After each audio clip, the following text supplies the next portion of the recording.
1945 की गर्मी, एक वक्त जो हमेशा के लिए इंसानियत की यादों में बस गया। दुनिया ने बरसों तक जालिम जंग झेली थी। दूसरे विश्व युद्ध ने देशों को तबाह कर दिया था और लाखों जानें ले ली थीं। लेकिन उस कयामत वाली गर्मी में एक नया अध्याय लिखा जाने वाला था। एक अध्याय जो इंसानी इतिहास को नए सिरे से परिभाषित करेगा। यह अध्याय आग और राख में लिखा गया था। यह परमाणु युग का उदय था। दुनिया ने अविश्वास और दहशत से देखा। अगस्त 1945 की घटनाओं ने इंसानी इतिहास का रुख हमेशा के लिए बदल दिया।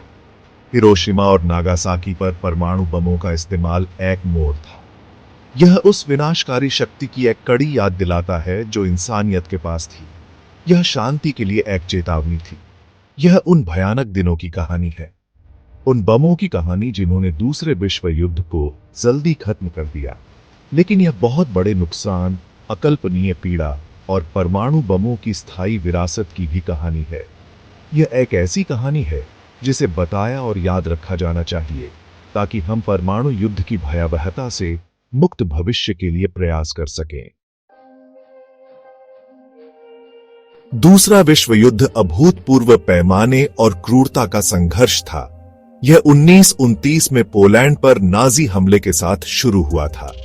दुनिया ने दहशत से देखा, क्योंकि युद्ध की आग जंगल की आग की तरह फैल गई। जल्द ही अधिकांश यूरोप और एशिया संघर्ष में उलझ गए। एक तरफ जर्मनी, इटली और जापान के नेतृत्व वाली धुरी शक्तियां थीं। दूसरी तरफ ग्रेट ब्रिटेन, संयुक्त राज्य अमेरिका, सोवियत संघ और अन्य के नेतृत्व वाले सहयोगी दल थे। यह युद्ध 6 साल तक चला। दुनिया भर के युद्ध के मैदानों में लाखों लोग मारे गए। नॉर्मंडी के समुद्र तटों से लेकर दक्षिण पूर्व एशिया के जंगलों तक दुनिया ने अकल्पनीय पीड़ा देखी। 1945 तक रुख बदल गया था।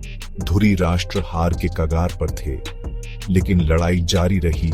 हर गुजरते दिन के साथ और जाने जाती रही। सहयोगी नेताओं ने युद्ध को तेजी से और निर्णायक रूप से समाप्त करने का एक रास्ता खोजा। उन्हें कम ही पता था कि अकल्पनीय शक्ति का एक हथियार गुप्त रूप से विकसित किया जा रहा है।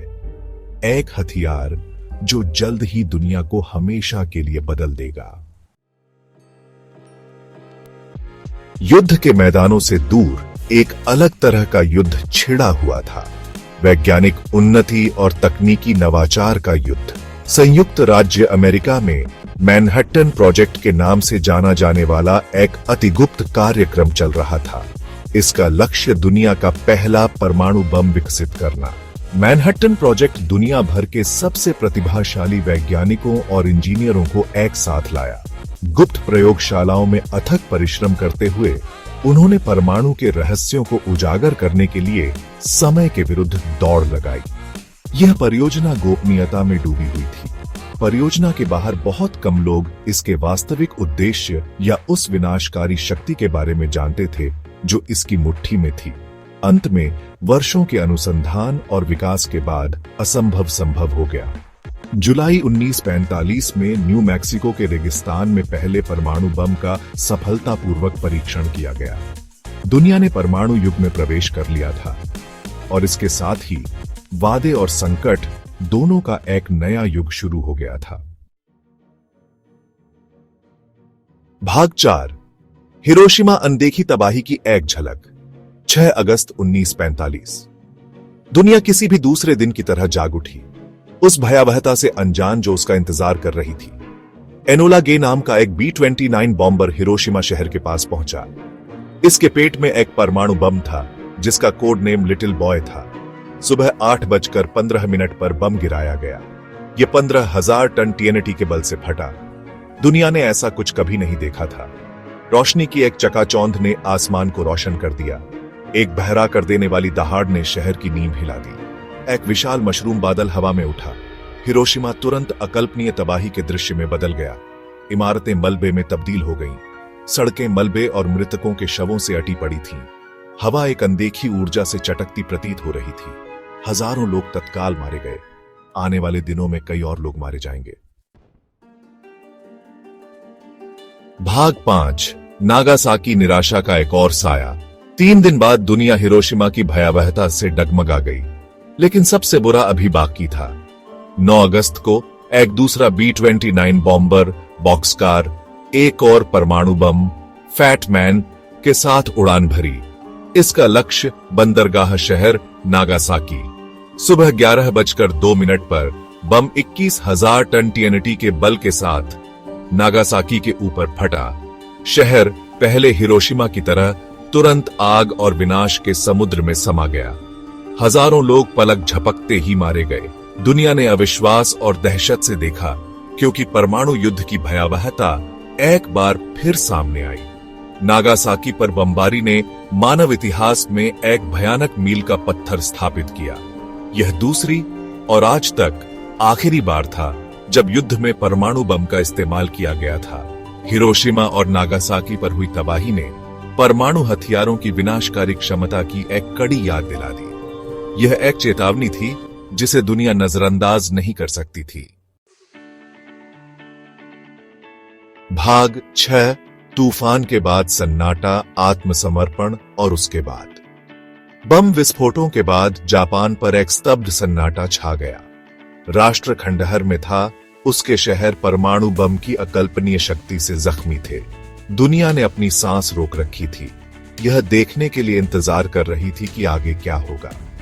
15 अगस्त 1945 को सम्राट हिरोहितो ने मित्र देशों की सेनाओं के सामने जापान के बिना शर्त आत्मसमर्पण की घोषणा की। दूसरा विश्व युद्ध, मानव इतिहास का सबसे घातक संघर्ष, आखिरकार समाप्त हो गया।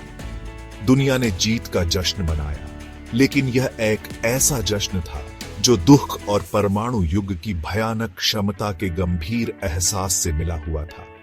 स्वास्थ्य लाभ का रास्ता लंबा और कठिन था। बम विस्फोटों के शारीरिक और मानसिक घाव गहरे थे। हिबाकुशा के नाम से जाने जाने वाले जीवित बचे लोगों को जीवन भर स्वास्थ्य समस्याओं और भेदभाव का सामना करना पड़ा। दुनिया ने परमाणु युद्ध के नैतिक और नैतिक निहितार्थों से जूझा। इस तरह के विनाशकारी हथियारों के इस्तेमाल ने युद्ध के भविष्य और ऐसी भयावहता को फिर कभी न होने देने के लिए अंतरराष्ट्रीय सहयोग की आवश्यकता के बारे में एक वैश्विक बहस छिड़ गई। भाग 7 समय पर दाग, शांतिपूर्ण भविष्य के लिए याद रखना। आज हिरोशिमा और नागासाकी शहर परमाणु हथियारों की विनाशकारी शक्ति की मार्मिक याद दिलाते हैं। स्मारक और संग्रहालय पीड़ितों को श्रद्धांजलि देते हैं और उस भयानक गर्मी की कहानियां सुनाते हैं। हिबाकुशा अपने अनुभव साझा करते हैं और शांति की वकालत करते हैं। हिरोशिमा और नागासाकी की विरासत जटिल है। यह नुकसान और पीड़ा की कहानी है, लेकिन लचीलेपन और आशा की भी। बम विस्फोट शांति और कूटनीति की आवश्यकता की याद दिलाते हैं। हमें हिरोशिमा और नागासाकी को उनके सबक के लिए याद रखना चाहिए। उनकी कहानियां कार्रवाई का आह्वान है, एक ऐसी दुनिया जहां शांति बनी रहे,